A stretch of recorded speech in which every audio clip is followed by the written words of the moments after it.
CreepySketcha.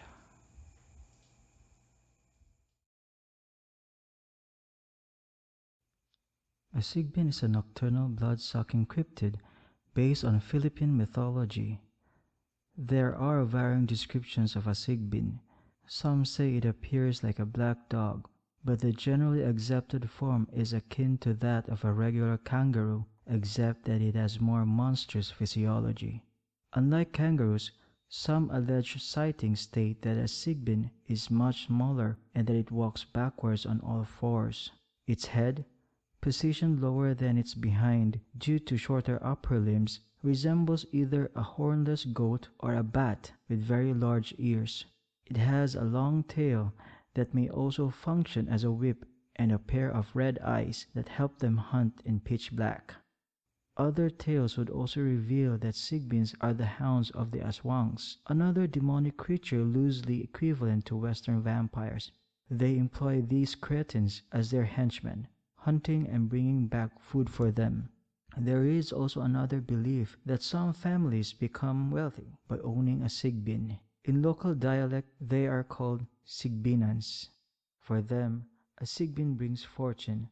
They would keep them in a jar made out of clay, as it is also known that these creatures emit a nauseating odor. Although it is unclear as to how one could tame a Sigbin, more so ensnare one. It could be that the very jar that is used to keep them is enchanted, and that it may also be the thing that lures a Sigbin and controls them against their will. Well, this is just a personal theory. They have no known weaknesses either, except that it must be fed regularly with the blood if you keep them as pets. However, it is unclear what the type of blood it should consume. If some folks value the Sigbin as a lucky charm and Aswang as their pets, those living in the mountains may not regard them as such. They say that one must be wary when being invited for a meal there. You could be entering a household of Aswangs, and that the food that's being served could be a meat from a slain Sigbin. One way to determine this is by dashing it with salt, rendering the meat to flail around. It is said that if you fail to make this precaution, consuming a flesh of a Sigbin will result to a semi-Aswang hybrid transformation.